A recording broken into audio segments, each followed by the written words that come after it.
한 오리가 있었습니다. 이 오리가 알을 낳아서 이 알을 부화하기 위해서 품에 품고 있다가 드디어 알들이 부화할 때가 되었습니다.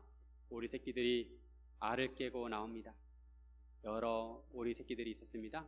그런데 유독 어떤 오리는 다른 오리들과 달랐습니다. 그 오리 새끼는 색깔도 다르고 모양새도 달랐습니다. 그래서 따돌림을 당했습니다.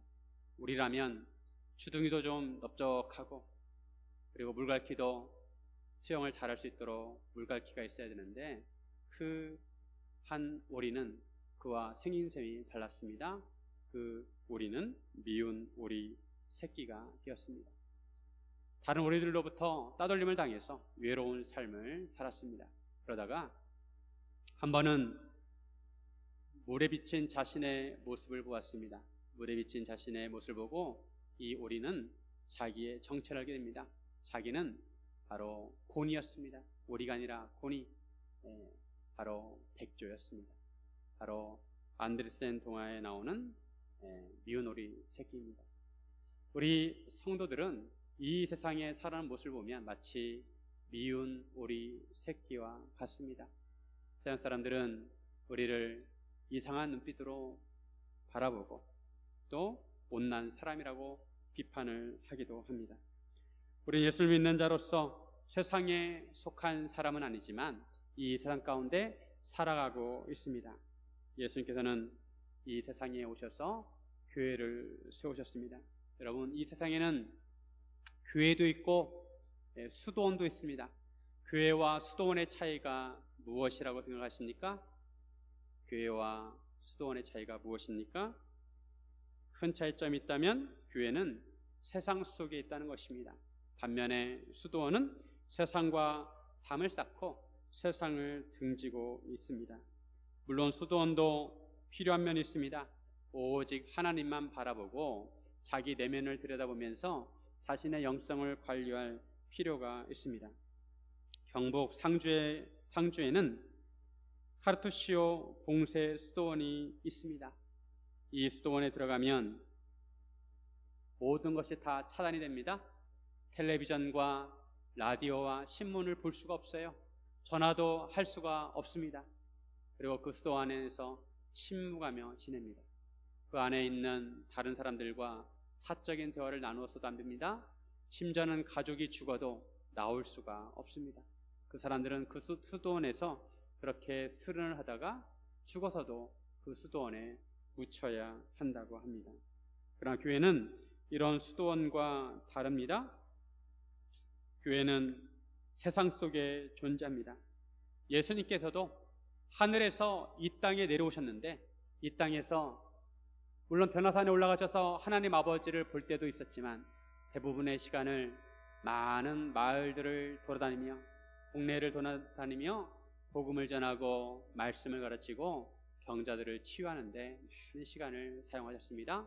예수님은 지금은 승천하셔서 하나님 우편에 계십니다. 그리고 이 땅에 교회를 세우시고 교회를 통해서 예수님이 하셨던 사역을 하도록 하셨습니다. 교회는 예수님의 손과 발이 되어서 예수님이 하셨던 사역을 이어가고 있습니다. 우리는 믿는 자로서 세상 가운데 살아가야 합니다. 우리가 예수님을 믿고 성도가 되었으면 예배당에 와서 예배를 드리는 것만으로 만족해서는 안 되고 예수님이 하셨던 사역들을 우리가 감당해야 한다는 것입니다.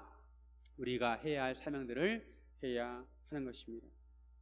우리가 이런 사명을 감당할 때 비로소 우리는 예수님의 제자라고 할 수가 있습니다. 여러분, 지난 한 주간 동안 어떤 생활을 하셨습니까? 세상 속에서 어떻게 지내셨습니까? 요즘 사회생활 하기가 너무도 힘이 듭니다. 왜냐하면 코로나로 인해서 모든 사회 환경도 바뀌고 경제 구조도 많이 바뀌었습니다. 이런 변화된 환경 속에서 여러 회사들은 살아남으려고 안간힘을 쓰고 있습니다. 그런 회사에서 직장생활을 한다는 것이 쉬운 것은 아닙니다. 만만치 않습니다. 성도로서 세상에 살아가는 것이 그렇게 쉽지 않습니다. 그럼에도 우리가 신앙인으로서 세상에서 믿음으로 살기 위해서 어떻게 해야 하는지 함께 나누기를 원합니다. 첫째, 작은 것에 충성해야 합니다. 우리는 작은 것부터 충성해야 합니다. 사람들에게 큰 일을 맡기면 충성을 다해서 목숨을 다해서 최선을 다하겠습니다, 이렇게 대부분의 사람들이 말합니다. 그러나 작은 일을 맡기면 그 일은 하나마나 한 거라고 최선도 다하지 않고 거들떠 보지 않습니다. 우리가 세상에서 우리의 사명을 감당하기 위해서는 작은 일부터 충성을 다해야 하는 것입니다. 요셉은 작은 일에 충성했습니다.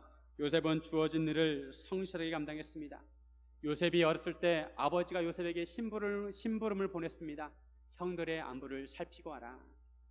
그래서 요셉은 이 아버지의 심부름에 따라서 형들이는 세겜으로 갑니다. 세겜에 가보니까 형들이 없는 거예요. 어떤 사람이 형들은 도단에 갔다고 말합니다. 그래서 도단까지 찾아갔습니다.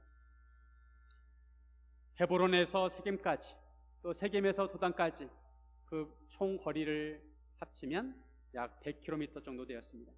그 당시에 요셉의 나이가 17살이었는데 17살 소년의 몸으로 100km를 간다는 것은 그렇게 쉬운 일이 아닙니다. 웬만한 아이 같았으면 세겜에 갔을 때 형들이 없었으면 그냥 집으로 돌아갔을 것입니다. 하지만 요셉은 끝까지 아버지의 심부름을 지키려고 형들을 찾아갔던 것입니다. 요셉은 애굽에서 노예 생활했습니다. 친위대장 보디발의 집에서 열심히 일을 해서 주인의 인정을 받아 그 집의 가정 총무가 되었습니다. 노예에도, 보디발의 집에도 다른 노예들이 많이 있었어요. 노예에도 노예들의 세계가 있습니다. 그들만의 유익의 질서가 있고 또 서로 주인에게 잘 보이려고 하는 그런 마음에서 서로 경쟁을 하기도 하였을 것입니다. 그런 상황 가운데서도 요셉은 자기에게 맡겨진 일을 최선을 다해서 주인의 인정을 받았습니다. 감옥에서도 간수장에게 인정을 받아서 감옥의 재반 사무를 다 보았습니다. 간수장이 얼마나 요셉을 신뢰했냐면 요셉에게 한번 맡긴 일은 거들떠보지도 않았어요. 그만큼 요셉이 일체를 확실한다는 것을 신뢰하였기 때문입니다. 보디발도 그렇고 간수장도 그렇고 이처럼 이들은 요셉을 인정했습니다. 요셉은 작은 일에 충성하였기 때문입니다. 인간적으로 보면 요셉은 충분히 자신의 처지를 비관할 수 있었습니다. 자기가 왜 노예가 되어야 되는지, 자기가 왜 죄수가 되어야 되는지 도저히 이해할 수가 없었습니다. 그래서 원망하면서 살 수도 있었습니다. 그러나 요셉은 자신이 왜 노예가 되었는지 죄수가 되었는지 이해할 수 없었지만 그런 중에도 자기의 주어진 일을 최선을 다했습니다. 작은 일에 충성하였습니다. 우리도 마찬가지입니다. 우리도 작은 일에 충성할 줄 알아야 합니다. 어느 회사나 어느 조직이나 처음에 들어가면 중요한 일을 맡기지 않습니다. 처음에는 작은 일을 맡깁니다. 그리고 맡은 일을 어떻게 처리하느냐 지켜보고 있다가 그 일들을 잘 감당하면 그 다음에 더 높은 직위를 주고 그 다음에 더 큰 일을 맡기는 것입니다. 요셉이 맡은 일들은 잘해야 주인에게 잘 보이는 일들이었습니다. 보디발의 가정의 일이었고 감옥 일이었습니다. 사람들이 알아주지 않는 일, 사람들이 인정해주지 않는 그런 일이었습니다. 그럼에도 요셉은 주어진 일에 최선을 다했습니다. 그럴 때 하나님께서 때가 되었을 때 요셉을 높이십니다. 요셉은 감옥에 있으면서 술 맡은 관원장과 떡 굽는 관원장의 꿈을 해석해 주었습니다. 그리고 2년 후에 하나님께서는 바로에게 꿈을 주십니다. 바로에는 바로의 꿈을 해석해 줄 수 있는 사람이 아무도 없었어요. 그때 술 맡은 관원장이 요셉을 기억하고 요셉이 바로의 꿈을 해석해 주게 됩니다. 요셉이 그 꿈을 해석해 주기를 앞으로 7년 동안 흉년이 있을 것이고 그 후에는 7년 동안 흉년이 있을 것이라고 말해줍니다. 그리고 지혜롭고 총명한 사람을 세워서 애굽을 다스리라고 조언을 해주었습니다. 그런데 바로는 요셉에게 감동하였습니다. 요셉의 지혜와 총명에 바로는 감동했습니다. 그래서 바로는 요셉을 애굽의 총리로 세웁니다. 40절과 41절에 보면 너는 내 집을 다스리라. 내 백성이 다 내 명령에 복종하리니 내가 너보다 높은 것은 내 왕자뿐이니라. 바로가 또 요셉에게 이르되 내가 너를 애굽 온 땅의 총리가 되게 하노라 하고 요셉은 애굽의 국무총리가 되었습니다. 바로가 요셉을 애굽의 총리로 세웠지만 하나님께서 요셉을 끌어올리신 것입니다. 요셉이 가장 낮은 자리에서 작은 일에 충성을 하였을 때 하나님께서 요셉을 가장 높은 자리로 올리신 것입니다.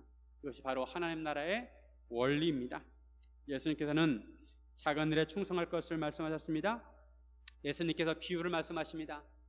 어떤 귀인이 왕위를 받으러 가려고 먼 나라를 다녀오려고 했습니다. 그래서 집을 떠나기 전에 10명의 종도를 모아놓고 그들에게 한 문화씩 나눠줍니다. 그리고 너희가 이것들을 가지고 장사를 하라고 하였습니다.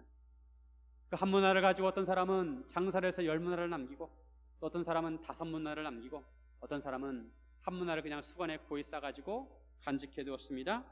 이 귀인이 돌아와서 한 문화를 가지고 10문화를 남긴 사람한테 말합니다. 누가복음 19장 17절에 보면 주인이 이르되 잘했도다 착한 종이여 내가 지극히 작은 것에 충성하였으니 10 고을 권세를 차지하라 하고 이제 왕이 되었기 때문에 왕으로서 권세를 가지고 있는데 이 10문화를 남긴 종에게 10 고을을 다스릴 수 있는 권세를 준 겁니다. 종들이 각각 한 문화씩 받았지만 그것을 각각 다르게 관리했습니다. 한 문화는 100일치의 일당이었어요. 약 3개월치의 월급이었습니다. 많으면 많다고 할 수도 있고 적으면 적다고 할 수가 있는데 어떤 사람은 그걸 가지고 최선을 다해서 충성을 다해서 10문화를 남겼는데 어떤 사람은 이까짓 거 돈 가지고 무슨 장사를 해 하면서 그것을 무시하고 그냥 고이 쌓아두었다는 것입니다. 이처럼 고이 쌓아둔 사람을 이 귀인은 악한 종이라고 말합니다. 지금 내가 하고 있는 일이 스스로 생각할 때 작은 일이라고 생각하는 사람도 있을 것이고 큰 일이라고 생각하는 사람도 있을 것입니다. 하지만 하나님께서는 작은 일이든 큰 일이든 충성하기를 원하십니다. 작은 것에 충성하기를 원합니다.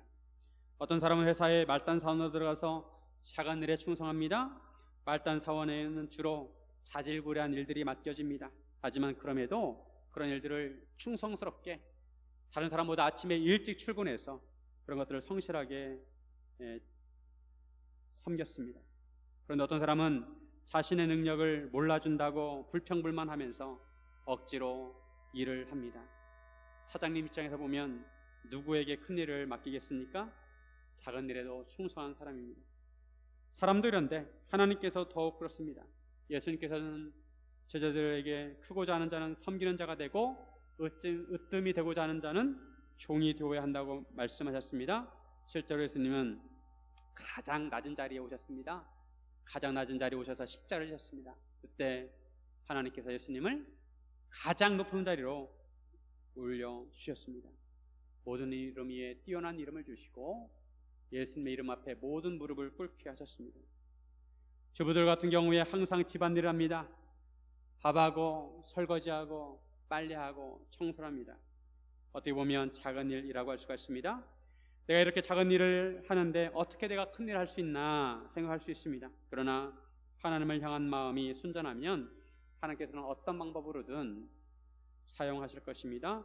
그에게 은혜를 베풀어 주실 것입니다. 작은 일에 충성하시길 바랍니다. 그러면 하나님께서 높이실 것입니다. 이것이 하나님 나라의 원리이고 하나님께서 약속하신 말씀입니다.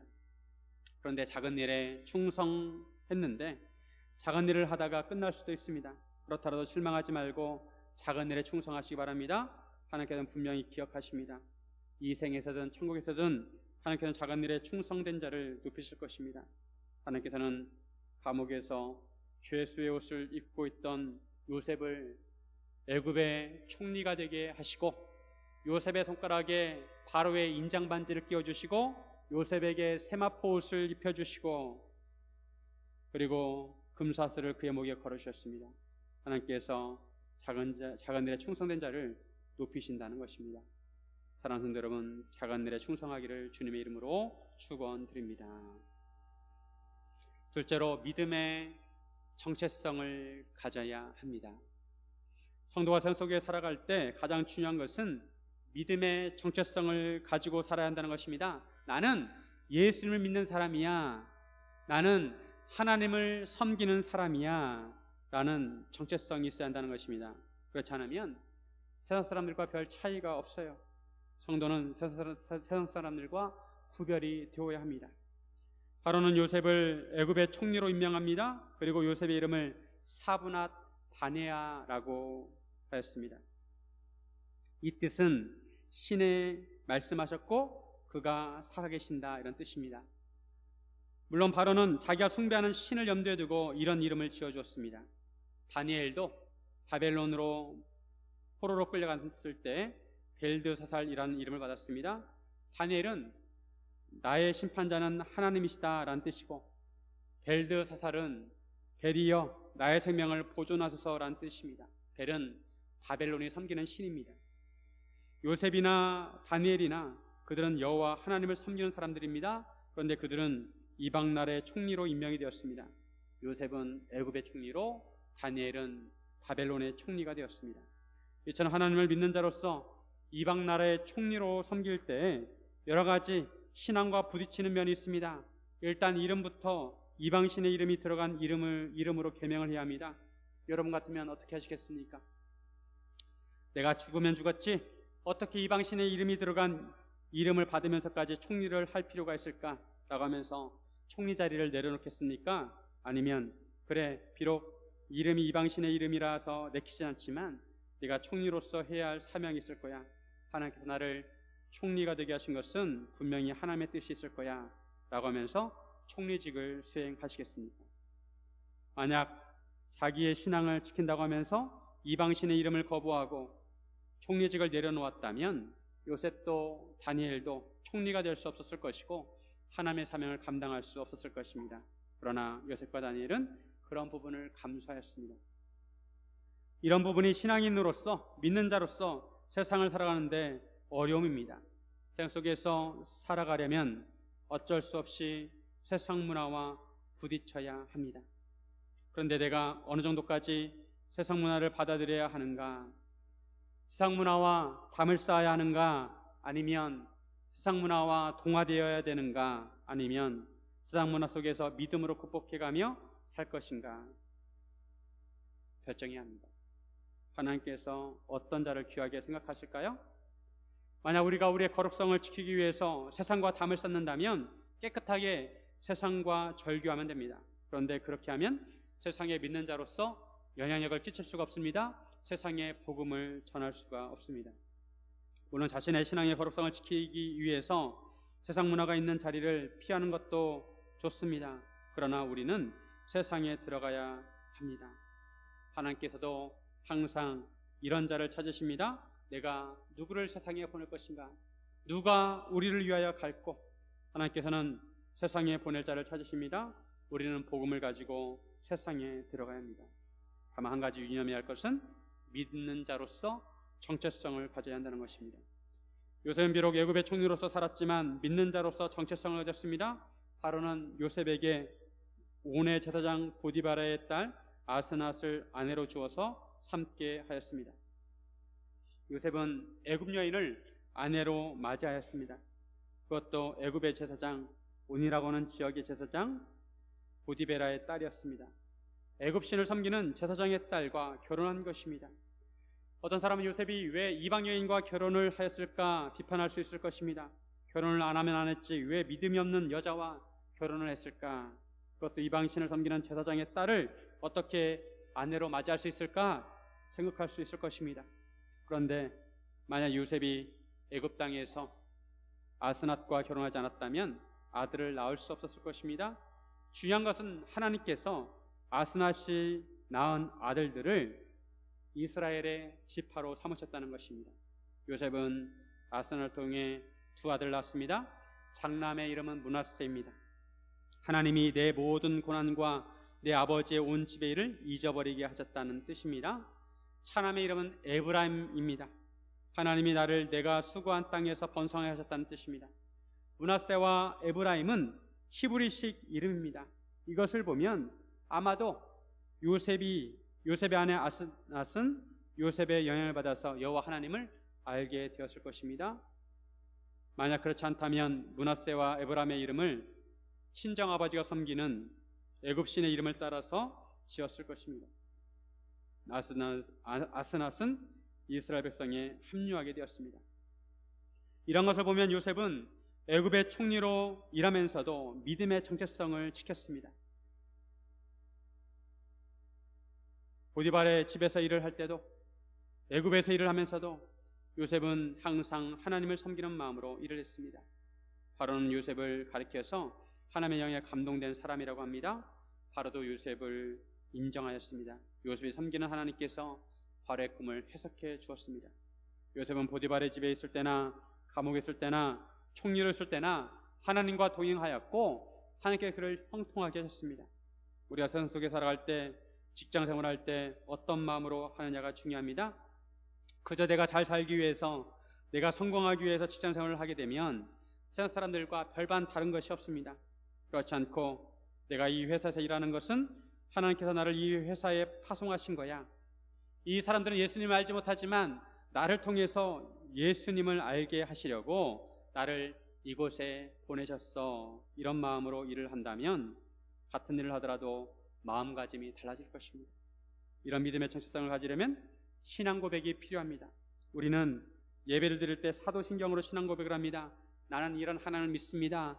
전능하신 하나님 아버지를 믿고 예수 그리스도를 믿고 성령 하나님을 믿습니다 라고 고백합니다. 어떤 교회는 사명선언문을 만들었습니다.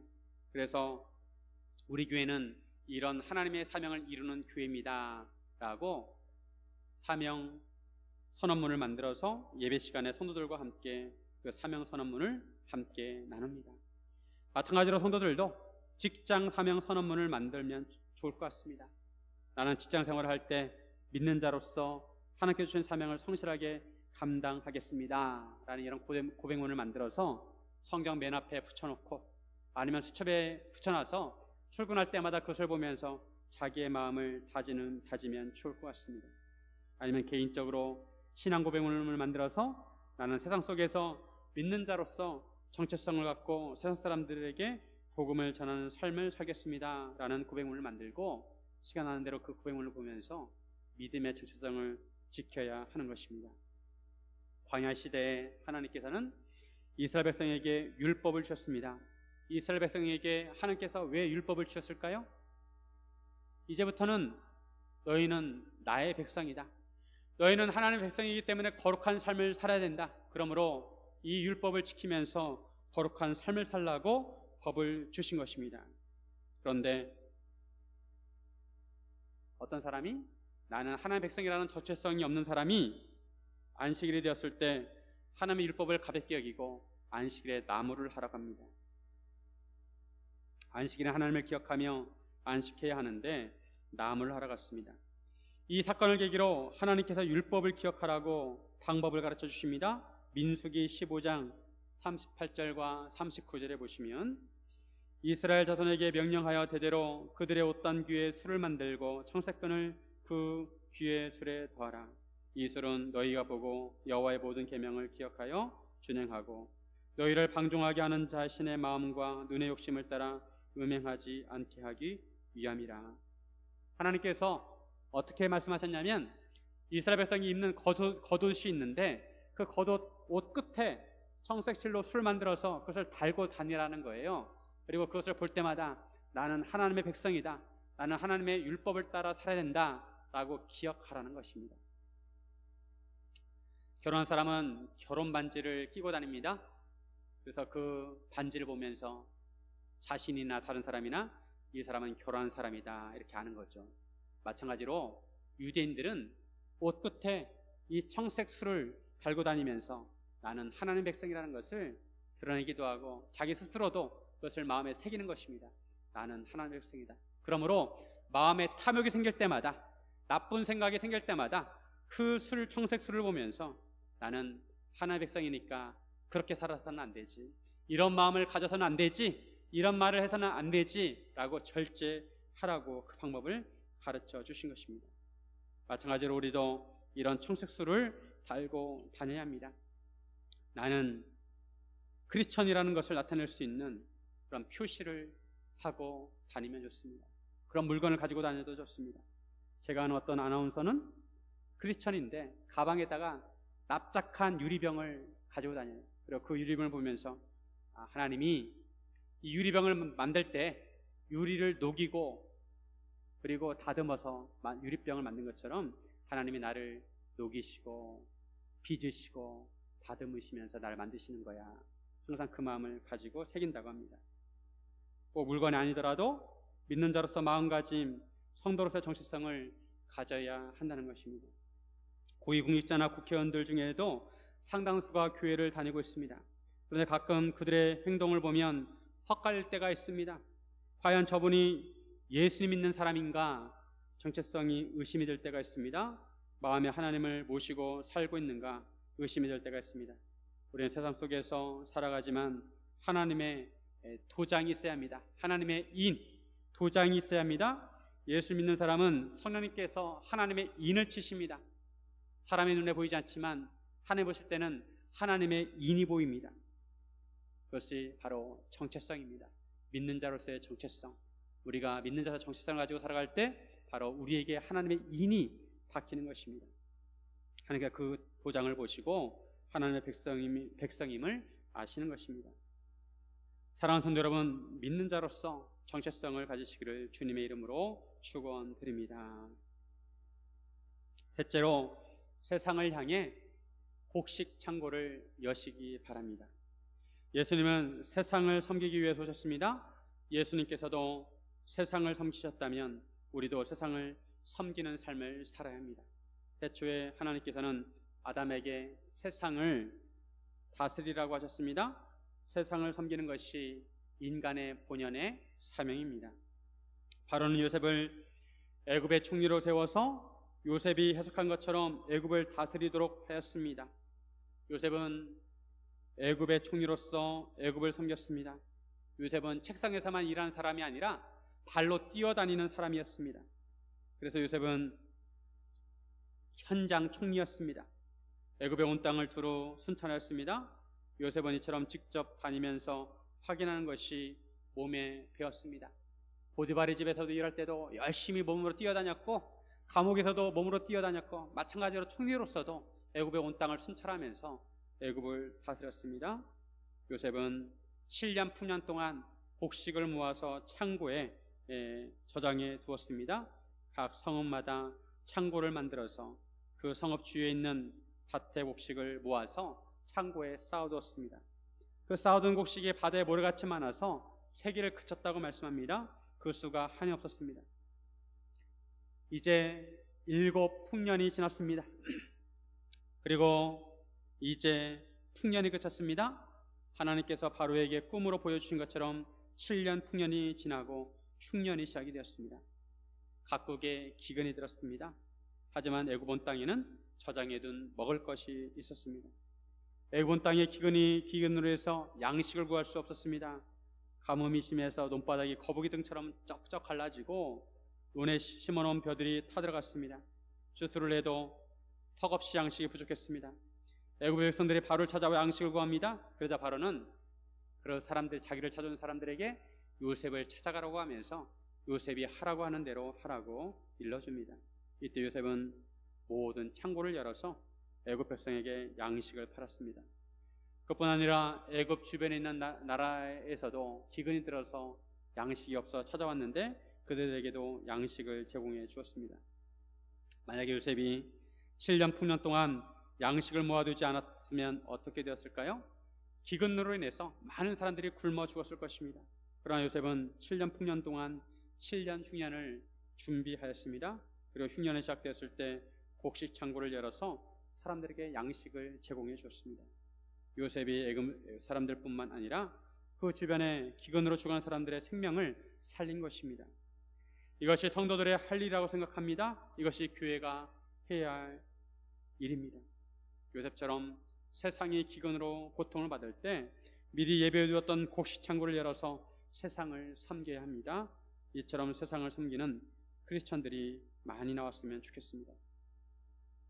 카이스트대 산업 디자인 학과의 교수인 배상민이란 분이 있습니다. 이분은 크리스천입니다. 미국의 디자인 학교 중에서 명문인 파슨스 디자인 스쿨을 나와서 그 학교에서 교수 생활을 하다가 우리나라 카이스트 대학으로 오게 되었습니다. 그는 뉴욕에서 디자인을 통해 많은 부와 명성을 얻었다고 합니다. 하지만 자기가 디자인하는 것이 사람들의 소비를 부추기는 것 같아서 부끄러움을 느꼈다고 합니다.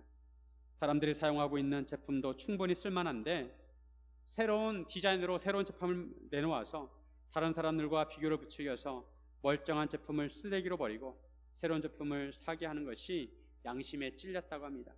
그래서 배상민 교수는 카이스트로프를 받았을 때 3년 동안 새벽 기도를 하면서 디자인의 세상의 가치가 아니라 하나님의 가치를 심기로 결심을 했다고 합니다. 오른손이 하는 것을 왼손이 모르게 하라고 하는 말씀처럼 디자인에 하나님의 가치인 사랑의 가치와 나눔의 가치를 담고자 하였습니다. 그의 별명은 히트 제조기입니다. 그가 만드는 제품마다 히트를 줘서 많은 상을 받았습니다. 올해도 오리온이라는 회사에서 생수를 생산하기 시작했는데 제주 용암수라는 생수를 만들었습니다. 이 제주 용암수의 용기를 바로 이 교수님이 디자인하게 되었는데 이 디자인으로 독일에서 상을 받게 되었습니다. 병을 만드는 원가는 가장 싸게 만들고 하지만 내구성은 가장 강하게 디자인을 하였다고 합니다. 그뿐 아니라 코로나로 어려움을 겪고 있을 때 이동형 음압병동을 디자인해서 사회에 공헌하기도 하였습니다. 이처럼 믿음의 가치관을 가지고 세상을 섬기는 일은 너무도 멋있는 일입니다. 배상민 교수는 이뿐 아니라 아프리카에서 물이 없어가지고 흙탕물을 먹으면서 병이 걸리는 사람들을 위해서 정수기, 그냥 물만 부으면 자동으로 정수가 되는 그런 정수기를 만들어서 제공해 주기도 하였습니다.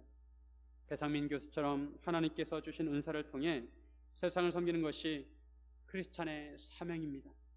기근으로 세상 사람들이 죽어갈 때 성도들이 곡식창고를 열어서 그들을 섬기고 그들의 생명을 구하는 것이 사명입니다. 이것이 세상을 섬기는 것입니다. 교회는 단지 예배만을 위해서 존재하는 것이 아니라 세상을 섬기기 위해서 존재하는 것입니다. 세상을 섬기라고 예수님께서 이 땅에 교회를 세우셨습니다. 예수님은 이 세상을 위해서 복음의 곡식창고를 여셨습니다. 우리 성함교회도 이런 곡식창고가 되었으면 좋겠습니다. 하나님께 주신 복과 은혜로 곡식창고를 만들어서 세상 사람들이 어려울 때 그 곡식창고를 열어서 세상을 섬기는 교회가 되었으면 좋겠습니다. 이처럼 세상을 복음으로 섬기는 교회가 될 수 있도록 함께 기도하시기를 바랍니다. 사랑하는 여러분, 세상 속에서 우리가 믿는 자로서 복음으로 세상을 섬기기를 주님의 이름으로 축원드립니다. 기도하겠습니다.